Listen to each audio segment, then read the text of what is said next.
नहमदुहु व नुसल्ली अला रसूलिहिल करीम, अम्मा बाद, अऊज़ु बिल्लाहि मिनश शैतानिर रजीम, बिस्मिल्लाहिर रहमानिर रहीम, फित्रतल्लाहि लती फतरन नास अलैहा, सदक़ल्लाहुल अज़ीम। फितरत वो कवानीन है जिस पर इंसान को पैदा किया गया।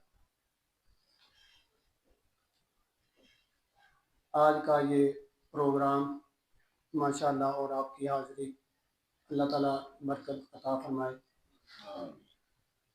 कुछ गैर हाज़िरी के बाद अपनी मजबूरी का इजहार कि कहना है नौकर की तनख्वाह की, वो हम मुलाजम है ज़रा ज़ाहिर है गवर्नमेंट के, तो फिर बाल बार ऐसी मसरूफियात होती हैं कि करना।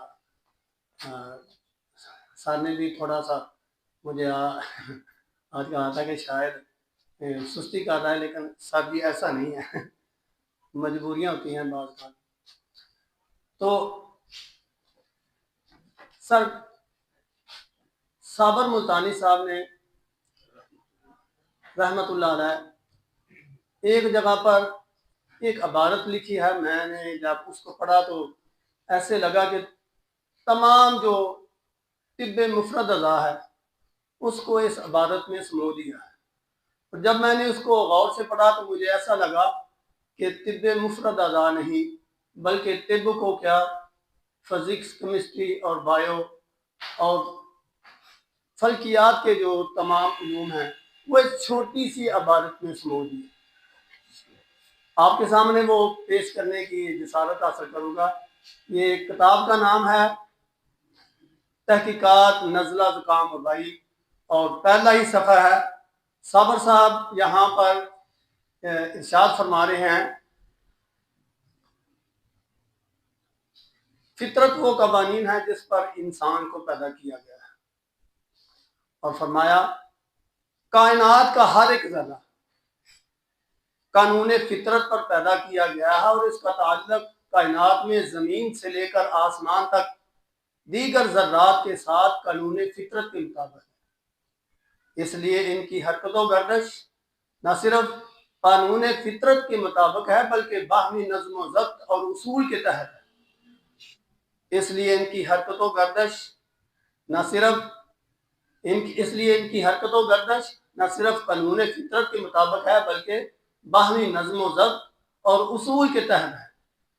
जिंदगी और कायनात और नस्व अफ़ाल के अगर किसी एक जर्रे में हरकत होती है तो दीगर जर्रात कानून फितरत और उसूली ताल्लुक की वजह से अपना नज़्म व ज़ब्त कायम रखते हुए जरूर मुतासर होते हैं।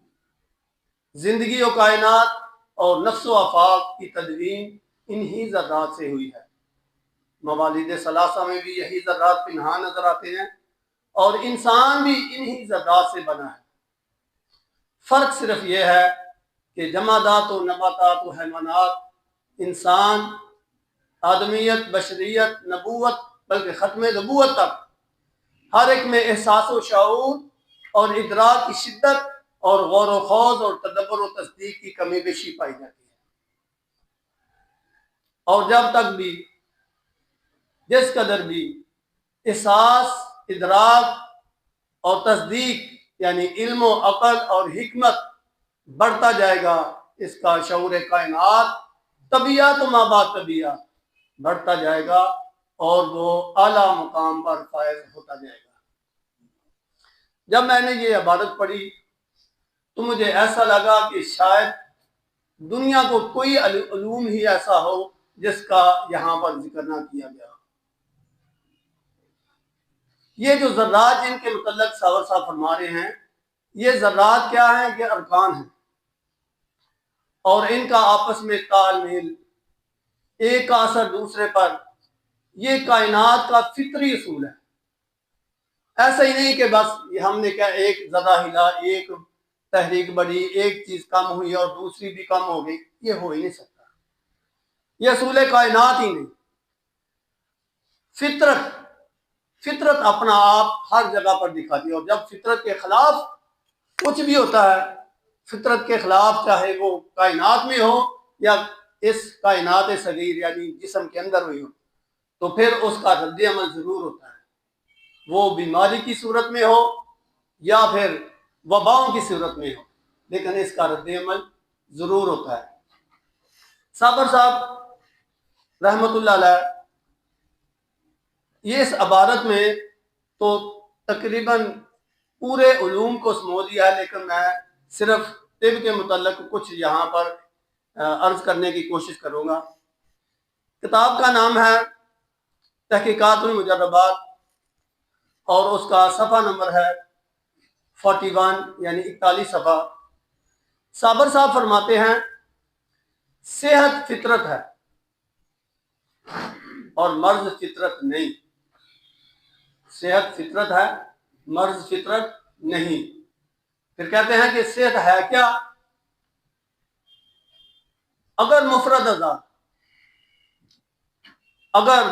अज़ा के अंदर उनके अफ़ाल में कमी बेशी या खराबी होती है तो इसको मर्ज का नाम देते हैं, लेकिन अगर उनके अफ़ाल में कमी बेशी या खराबी ना हो और अगर खराबी हो तो उनको दोबारा सही कर दिया जाए, इतदाल पर ले आया जाए, तो ये इलाज है। साबर साहब फरमाते हैं कि जानना चाहिए कि सेहत फितरत है, मर्ज फितरत नहीं है। इसका मतलब यह है कि जिसने भी फितरत के कवानीन को तोड़ा, चाहे वो जानदार है या बेजान है, जमादात व नबातात व हैवानात किसी तबका से भी तल्लक रखता है, फिर वो डिस्टर्ब जरूर होगा और दूसरों को भी डिस्टर्ब करेगा। साबर साहब कहते हैं अगर हम अपने जिस्म के मुतल्लिक़, साबर साहब फरमाते हैं कि अगर इंसान अपने जिस्म के मुतल्लिक़ देखे तो इसका अगर कोई उज़्व उसके अंदर अगर कमी बेशी या उसके दौरान खून में फितरत के खिलाफ कुछ होता है तो क्या होगा? कानून फितरत इस उसूल को कायम रखने के लिए जरूर इसके मुताबिक अपना अमल करेगी और इसको दुरुस्त करने की कोशिश करेगी। फितरत यानी खुद इसको दुरुस्त करने की कोशिश करेगी। फिर मिसाल के तौर पर यहां फरमाते हैं जैसे उजलात हैं, अगर उजलात के फेल में तेजी होती है तो जिस्म की हरकत और रियाह में ज्यादती होती है, तो कुदरतन रियाह की ज्यादती और हरकत की ज्यादती, हरकत की कसरत या रियाह की ज्यादती, इससे क्या होगा? खून में तेजाबियत बढ़ेगी और जब खून में तेजाबियत बढ़ेगी तो ये तेजाबियत जिगरो गुदद के फेल को तेज करना शुरू कर देगी। रफ्ता रफ्ता सुफराब पैदा होना और बढ़ना शुरू कर देगा, जिसकी ज्यादती फितरतन गुदद और जिगर इसके फेल को जब ये तेज करेगी तो उजलात की हरकत में कमी और रियाह की ज्यादती में भी कमी होना शुरू हो जाएगी। तो क्या होगा कि रियाह का इखराज हो जाएगा, कब्ज कुशाई हो जाएगी, सेहत बहाल हो जाएगी। यही फितरत है। लेकिन साबर साहब फरमाते हैं कि कानून फितरत, इस कानून फितरत के मुताबिक कुछ देर जरूर लगती है, लेकिन अगर मुआलज गजा को रोककर इसका दबाव अज़ा पर से कम कर दे और जरूरत के मुताबिक गजा दे या उस उज़व के फेल में तेजी पैदा कर दे या आइंदा उज़व के फेल को जारी कर दे जो अद्वियात से हो सकता है, तो इससे कुल्ली तौर पर और सही शफा हासिल हो जाएगी। यहाँ साबर साहब कितना जबरदस्त किस्म का कानून हमारे सामने पेश कर रहे हैं। किताब का मैंने आपसे हवाला जिक्र कर दिया। ये 5-7 सफ़े अगर आप स्टडी कर लें, यकीन करें आप ऐसे आपके दिमाग में राज खुलेंगे कि आप हैरान हो जाएंगे कि साबर साहब दुनिया के अजीम तरीन साइंसदान होंगे। ये क्या असल में हमने खुद हक अदा नहीं किया, वरना साबर साहब ने 1964 और उससे पहले भी जो कवानीन दुनिया के सामने पेश किए ना, आज 2000 में अमेरिका में उन चीजों पर लोग इबादत हासिल कर रहे हैं। वो जो साबर साहब रहमतुल्लाह अलैह ने कवानीन पेश किए, हमने उनको हाईलाइट नहीं कर सके, हमने हक अदा नहीं किया।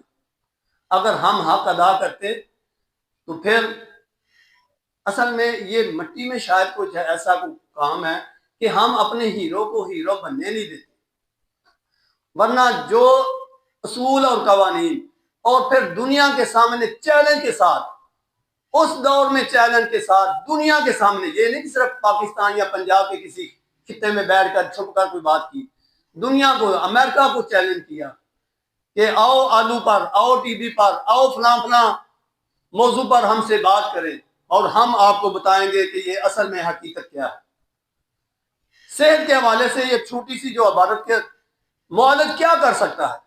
मुआलिज सबसे पहले कहा कि अगर वो गजा को रोककर इसका दबाव अज़ा पर से कम कर दे या जरूरत के मुताबिक गजा दे। सर छोटा सूल है, आज भी मैं तहकीकात लोगों की पढ़ रहा हूं और एक डॉक्टर, शायद कोई उसका तल्लुक इंडिया से है, वो कह रहा था कि हमारे जिस्म में ये जो ट्यूमर बनते हैं और ये जो स्टोन बनते हैं, सर अगर इसका मेडिकली तज्जिया किया जाए तो इनमें क्या होता है, कैल्शियम होगा, फास्फेट होगा, इस तरह की चीजें, यानी ग़िज़ाई चीजें होगी। और अगर मुआलिज डॉक्टर मरीज की ग़िज़ा बंद कर दे तो हमारा जिस्म क्या करेगा, उस जो ट्यूमर है या जो हमारी जो स्टोन बनी हुई है उसको डिजॉल्व करके वो जिस्म के लिए ग़िज़ा तैयार करेगा और जिस्म उस ग़िज़ा को इस्तेमाल करेगा और क्या होगा कि वो ट्यूमर भी खत्म और बंदा भी सेहतमंद। ये किसने कहा? आज इंडिया के डॉक्टर ने कहा। तो साबर साहब ने कितने साल पहले इसको जिक्र कर दिया। अब कसूर हमारा हुआ कि साबर साहब का हुआ? साबर साहब ने तो पेश कर दिया, तरीका बता दिया कि सेहत के असूल क्या है। किताब का नाम है तहकीकात तब्दीक वसिल और उसका सफा नंबर है 50। बिल्कुल टॉप पर साबर साहब एक लाइन लिखते हैं कि दुनिया का कोई इलाज इस वक्त तक कामयाब नहीं हो सकता जब तक पेट का खमीर और ताफन खत्म ना किया जाए। सर इससे बड़ा असूल तिब की दुनिया में, इससे बड़ा कोई असूल हो ही नहीं सकता। पेशेंट हमारे पास आते हैं, मेरे पास तो अक्सर ऐसा ही होता है कि मरीज आया और पूछा क्या है जी, ये मसला है जी, स्टोन है, पिता में है या ब्लैडर में है या गॉल ब्लैडर में है या किडनी में है, कहीं भी है या कोई और मसला है। सबसे पहले जो मेरा सवाल होता है यही होता है कि पेट में गैस बनती है। अगर पेट में गैस बनती है तो फिर पहले उसका इलाज करें, चाहे उसकी नब्ज गुद्दी उजलाती ही क्यों नहीं। अगर आपने पेट का खमीर और तफन खत्म ना किया तो साबर साहब, इससे जो अगली लाइन है इतनी सख्त है कि साबर साहब कहते हैं कि वो मुआलिज नहीं बल्कि वो अताई और जाहिर है। अगर आप इजाजत दें तो मैं वो इबारत पढ़ लूं कि कीमियाई अदबियात मुजरबात, मुफरदात मुरक्कबात और जड़ी बूटियों के मतलब ये ख्याल कर लेना कि वो हर मर्ज के लिए शफा, कुल्ली शफा रखती हैं, ये ख्याल एक जाहिल अताई का तो हो सकता है, एक हकीम इससे मुतफिक नहीं हो सकता। साबर साहब ये कह रहे हैं, किताब हवाला मैंने आपके सामने पेश कर दिया, जाके देखें। तो साबर साहब कहते हैं कि मर्ज की इब्तदा कैसे होती है। मर्ज की इब्तदा साबर साहब जो फरमाया तहकीकात तब्दीक वसिल, उसका सफा नंबर 48 है गालिबन। कहते हैं कि जब तब्दीक वसिल की इब्तदा होती है तो सबसे पहले पेट में जो ग़िज़ा पड़ी है उसमें तफन शुरू हो जाता है। क्यों?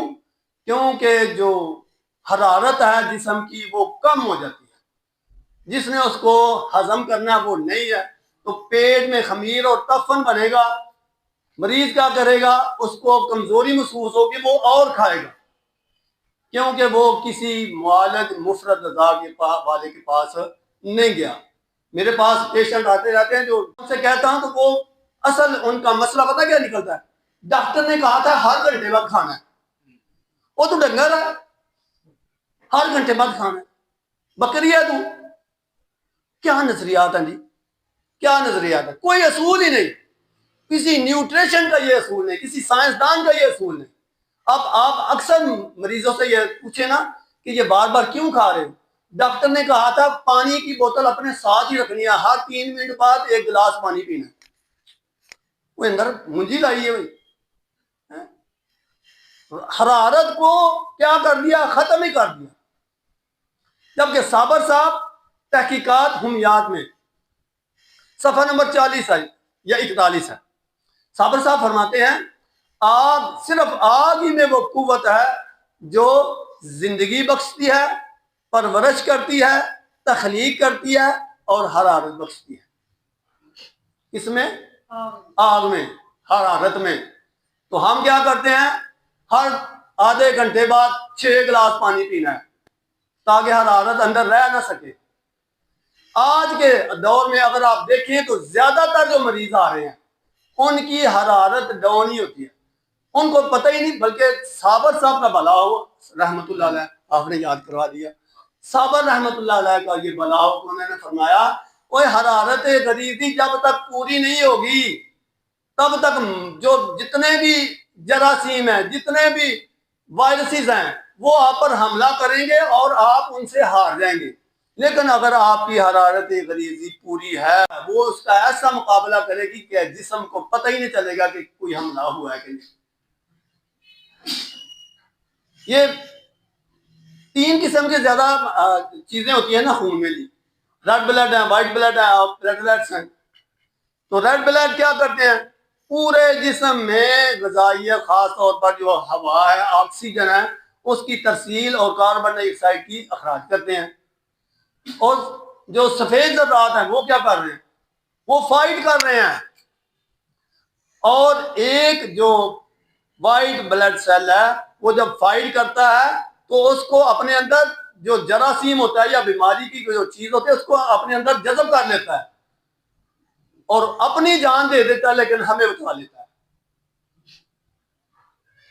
कुछ दोस्त शायद समझते हैं ये मैंने जो जिक्र किया ट्यूमर का या पथरी का, जब व्हाइट ब्लड सेल जज़ब कर लेता है, डेड होता है, तो उसकी ट्यूमर या पथरी नहीं बनती, उसकी पस बनती है, जिसका अखराज जिस्म कुव्वत मदाफ़त फोड़े फिंसी की सूरत में या नज़ला ज़ुकाम की सूरत में या मुख्तलिफ अखराज में वो इसका अखराज करती है। ज्यादातर वो फोड़े फिंसी की सूरत में खारिज होता है।